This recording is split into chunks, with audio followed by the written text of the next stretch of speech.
Did you inherit $1 million from your grandparent, or are you about to become wealthy from someone else's hard work? If you say yes to these questions, this show is not for you. You, the hardworking, committed, and ambitious professional who have a 9-to-5 corporate job or a 12-hour shift worker keeping the assembly line running. Perhaps you run your gig as a freelancer, or maybe you run a small business.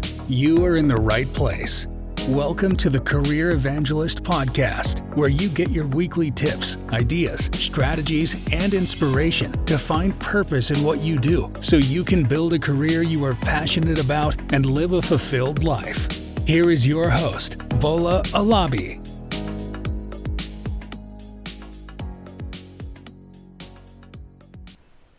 Hey there, let's be honest. How many times have you said this? If I want it done right, I've got to do it myself. You feel like you are the only one with the right expertise, the skills, and the experience to get the job done perfectly. But here's the thing. Handling everything on your own might be holding you back more than you realize. Are you the office superhero juggling multiple tasks like a circus performer because, quote, no one else can handle it just like you? Well, buckle up because we are about to challenge that mindset and potentially change your work-life balance forever.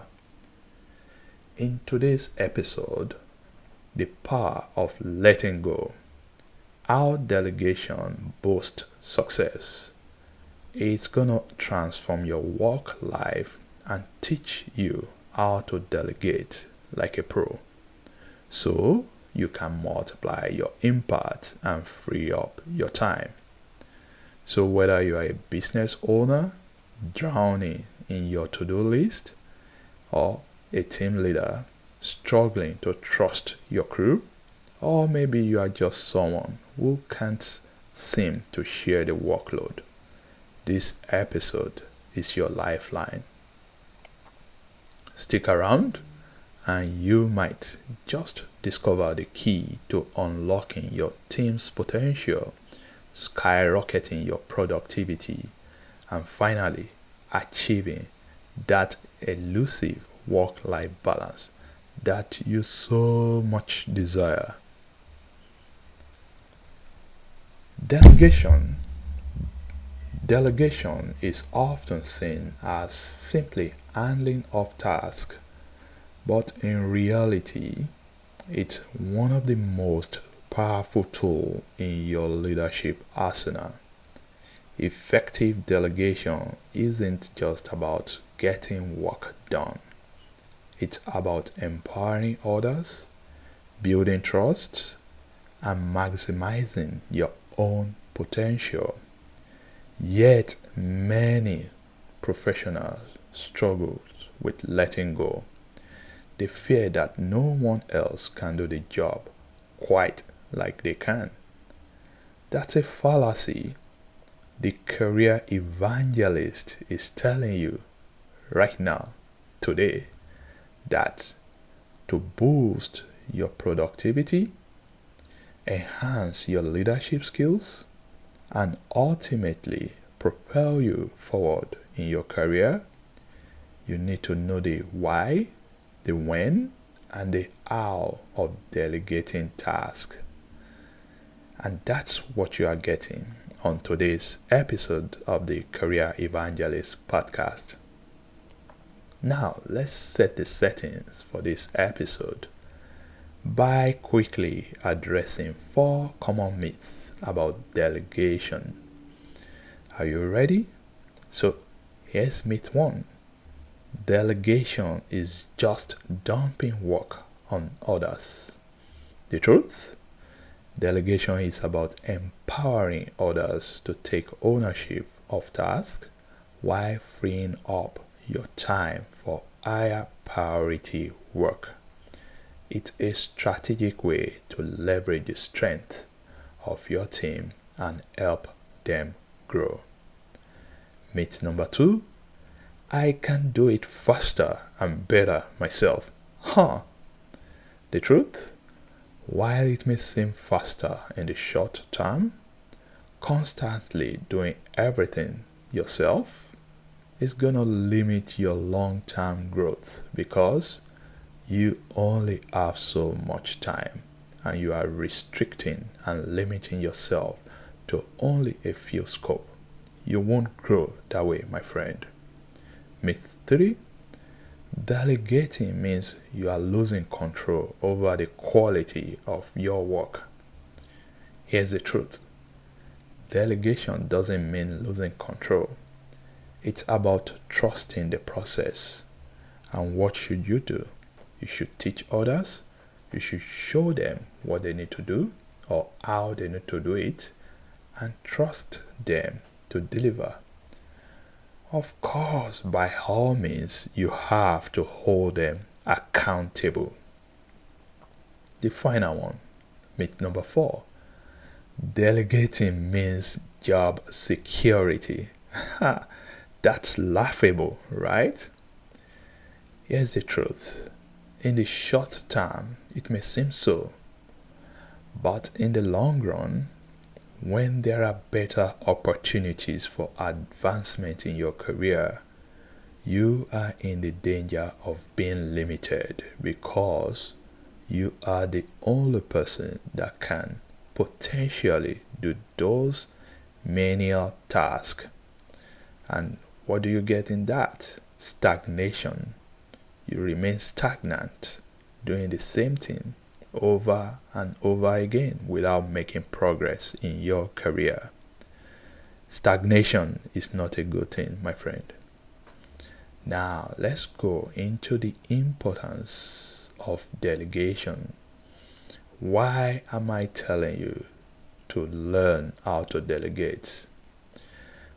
Real quick, I'll give you 3 points. The first one, of course, is that it increases expertise in your organization. By delegating, you are helping others to build their skills. And the more they build their skills, the better they get at performing those tasks. Number 2, it boosts productivity. As more people develop the expertise and competence to get those tasks done, your organization productivity will go up. Number 3, it improves efficiency. So, as more people learn how to perform low-level and often repetitive work, you as a leader now have the time to focus on high-priority tasks, making you more efficient. Now, if you don't delegate, you expose yourself to some risk. The top one there is burnout. Why did I say that? You get burned out when you have to be involved in almost every areas and aspect of the job, including those things that are outside your scope. And therefore, you become fatigued, disengaged, and even depressed. Don't let that be you. The other reason why you need to delegate, or maybe the risk you get from not delegating, I should say, is that you are going to miss opportunity for growth. You get bogged down, tired, and overwhelmed. You will not have the time to think about your career growth, and you'll become all work and no plan for future. So you need to learn how to delegate. Before we go further, let's call a spade a spade. You may not be able to delegate all tasks, and that shouldn't be the goal. Otherwise, there will be nothing left for you to do. Here's what you should do instead. You need to identify those tasks that you can successfully and effectively delegate. How do you do that? The first step is you should assess your workload and ask yourself this question: is there anything someone else can do to free up my time? If no, what if you provide a form of training to them, showing them how it should be done and assigning the task for them to do? Do you know what will happen? If you do so, you are going to be able to empower others to step up, and therefore you'll be able to free up your time on your schedule so that you can focus on high priority activities. So let's say on a particular day you have about 8 tasks or activities to complete. Think of a way you can delegate about 2 or 3 of those tasks to anyone in your team so that you can free up your time. And how do you do that? You match tasks to team members. As a leader, you should take your time to know your team members. What do I mean by that? This is not just about knowing their names. This is about knowing their strengths and their weaknesses. And you should assign tasks based on their areas of strength.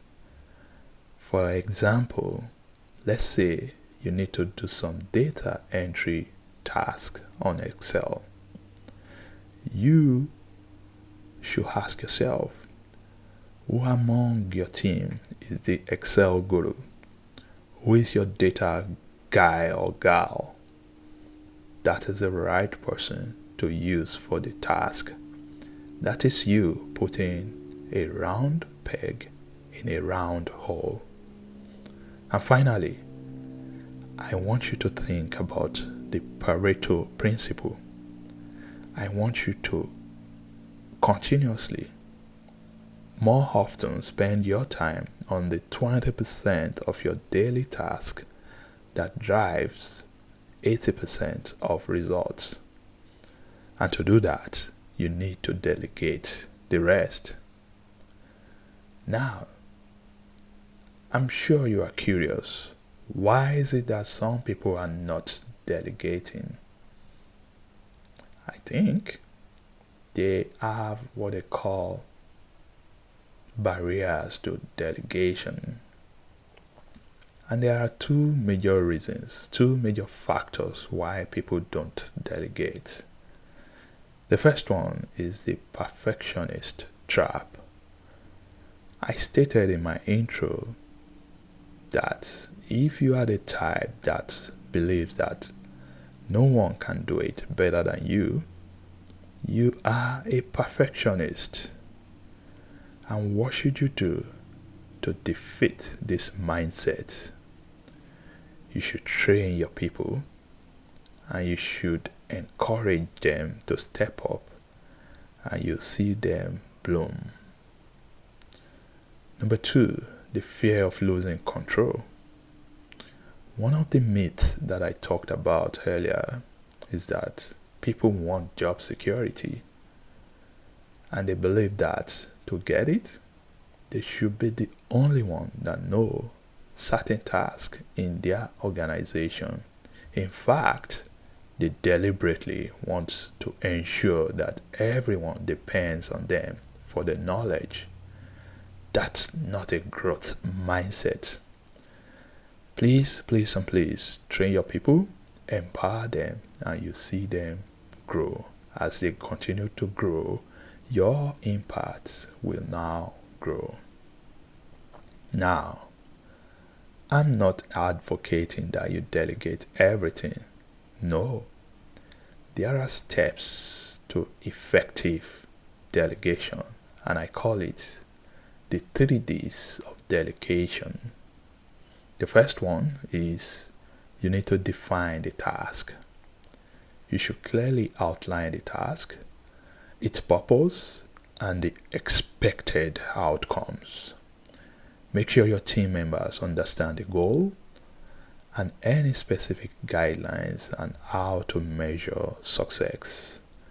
Setting clear expectation upfront makes delegation smoother and reduces misunderstanding down the line. So always define the task and make it clear to the person that you are delegating the job to. The second one is you need to delegate authority as you delegate those tasks. And what do I mean by that? You should empower the person by giving them the authority to make decisions within the scope of the task. You are showing them or telling them what to do. Give them the power to do it. Trust them to handle it their way, providing them with the resources, the tools, and the support that they need in the process. By all means, you should avoid micromanaging them. Let them own the process so that they feel responsible and motivated. Number 3, you should discuss the progress. From time to time, you should have check-ins to discuss progress, address challenges, and offer feedback. This will ensure that the task stays on track and give your team member a chance to ask questions or seek guidance. And you will be able to provide constructive feedback along the way, and this will foster their growth and it builds trust. What we are doing here is that you are setting up your people for success. By all means, monitor them and provide feedback, but do not ever micromanage them. Now let's talk about the benefits of effective delegation. If you can follow the steps above, you will realize that there are tons of benefits to delegation. Now, the personal one to you is that it increased your productivity because now you have more time for strategic thinking, and that can reduce your stress, and you will be able to grow as you think strategically to help your organization and also move you forward. For your team, it enhanced their skills, it increased job satisfaction because you are giving people more responsibility, and it builds trust in their leadership. So that's a benefit to the team. Now, for your organization, as you continue to delegate, it improves the organization productivity and efficiency. It helps to in managing resources better, and it helps to foster collaborative environment in your organization. Now, there are still so many people that don't necessarily believe in delegation. Here's a lesson that I want to share. It's a lesson from failure because it showed how poor delegation caused project setback. Consider this case with Jack, who is a marketing director at a retail company.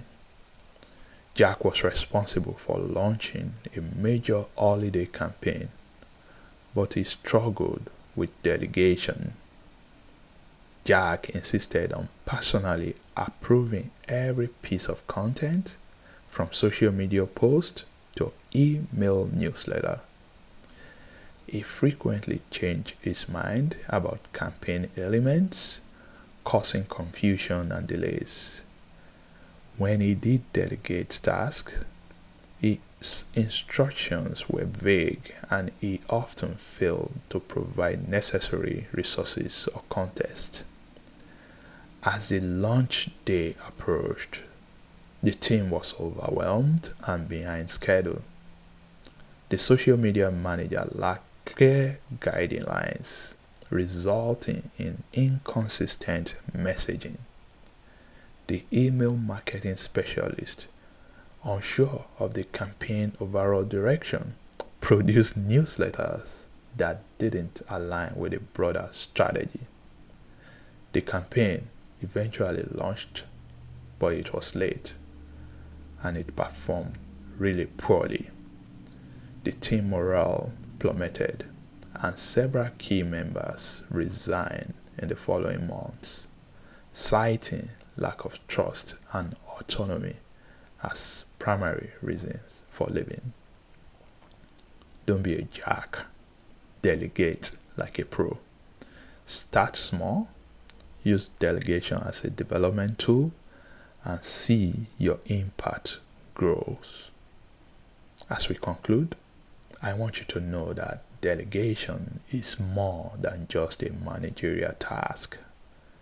It is a critical leadership skill that can elevate not only your productivity but also your entire team's performance. By learning to delegate effectively, you empower those around you, you create space for your own growth, and you ensure that your focus remains on the most impactful aspect of your role. Remember, leadership is about building others up, and delegation is a powerful way to do just that. Now, it's over to you. Here's your action step for the week. I want you to identify one task that you can delegate and choose the right team members to handle it. Watch how this simple act can free up your time and give someone else a chance to shine. And that's where I'm ending it. If this episode helped you rethink your approach to delegation, don't forget to subscribe, share it with your colleagues, and leave a review. Your support helps me bring more actionable insights to leaders like you. Together we can build teams that thrive, one delegated task at a time. Thanks for tuning in. Until next time, keep leading, keep growing, and keep delegating.